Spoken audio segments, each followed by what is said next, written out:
Okay, Christine. Thank you for inviting me over to your school to see Miss Maudin. She's phenomenal. Yes, thank you for coming. Yeah. So, what did you notice as you were watching her teach? Well, I noticed that she used a lot of different student engagement routines, like callbacks. They had already learned these routines, and then today what I noticed was this was a new lesson that she had done, because I was always wondering, how did they learn the songs and how does she teach it to them so quick in the hand motion? So I noticed a lot of the PPR as well, and so I thought it was neat to go in and see the beginning of how she implements that with her students. Okay. And so why did you invite me to videotape her this morning? Well, I invited you because I've been in her classroom and I have been impressed with her student engagement. I can hear the students over here. I'm usually in this room and I hear them, and so I kind of got interested and went over there to check it out, and I was impressed to see that most of the students are always engaged, and I have knowledge of these students from last year where some of them were not so engaged and maybe had some behavior issues and things of that nature. So then when I come in and see them in this totally different environment, I was really impressed to see how she got them to buy in and be more engaged. Excellent. Okay. So I was actually taking some notes of what I was observing. Sometimes I like to, even though the camera is really capturing what's going on in the classroom, sometimes I want to jot down some notes about what our debriefing session, our coaching session might, I want to target. Okay. And so some things that I observed were that she was really explicit with her learning objective and what she expected the students to take away from the lesson. I didn't see the Common Core State Standard mentioned or displayed in any way. And so how, in your debriefing conversation, how would you go about maybe helping her to become more aware that may be something that she may want her students to know? I would probably ask her what her objective was, and just call her to and just ask her, did you have it posted anywhere? Because sometimes as teachers, I think sometimes we just think we already have things up or something. So just like to bring attention to it, and maybe she'll say, oh, it was over here. Oh, well, I didn't have it up. Oh, okay. So okay. I think that's how I would go about that. Okay. And then she did provide a lot of modeling. Her distribution of the song cards during the lesson. I would like to see a conversation to where, is there a different way that maybe she could have maybe that could have gone faster. Yeah, and so how would, what kind of question would you ask her? So I would just probably say, how do you usually pass out papers? Because usually teachers have a routine, and just maybe call to her attention when you pass out the papers. Some students had to wait. Is there a different way that maybe you could think of that could be more to manage the time better, time efficient? Okay. And maybe share an example in another classroom. I noticed that this teacher had team leaders. Right, to pass. And because I noticed that she had a supplies manager, correct? And I didn't realize that until the end of the lesson. Right. And so if she had the supplies manager come up and get the number of papers in her group, then maybe. So if you could ask questions to get her to think about, this is what I saw at the end of the lesson. I didn't realize that you had a supplies manager until the end. So when you were actually passing out the papers, is there a way that maybe the supplies manager could have helped or done it that way, right? That's a good point. Okay. And then materials they were all independent. They knew what their routines were, where to get items, to complete their interactive journal. I noticed she used the Chris Biffle strategies for the callbacks and to constantly pull them back. And but I did notice yelling. Of students? Yes. Did you notice that too? I did too. I did too. So that was something, because there's, that's distracting. And so what in the debriefing how would you bring attention to that with a question?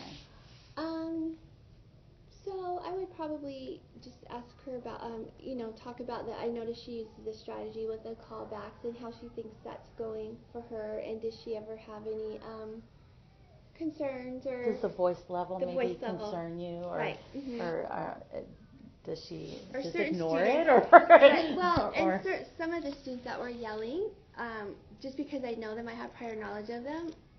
That's how they kind of are behaviors like that. So I would want to know, more about that, just because I know those students do have that tendency to do that as well. I mean, maybe even to encourage her. Well, if we sat down with just those two boys, right, that seemed to vocally maybe go over the voice levels. Right. That would be appropriate during a lesson. Just actually bring it to their attention on their own. Right. And okay. So I would also ask her, what other ways could they chant? Could they whisper? Right. Okay. Yes. Could they use a silly, voice at level 1 or level 2? I was wondering too if she does such a phenomenal job of engaging her students. Does she use the strategies throughout the entire day, like with Wonders or Go Math? Yes, she does. From what I know, because I haven't been in there all day, just like from what I hear when I'm in here and when I walk by.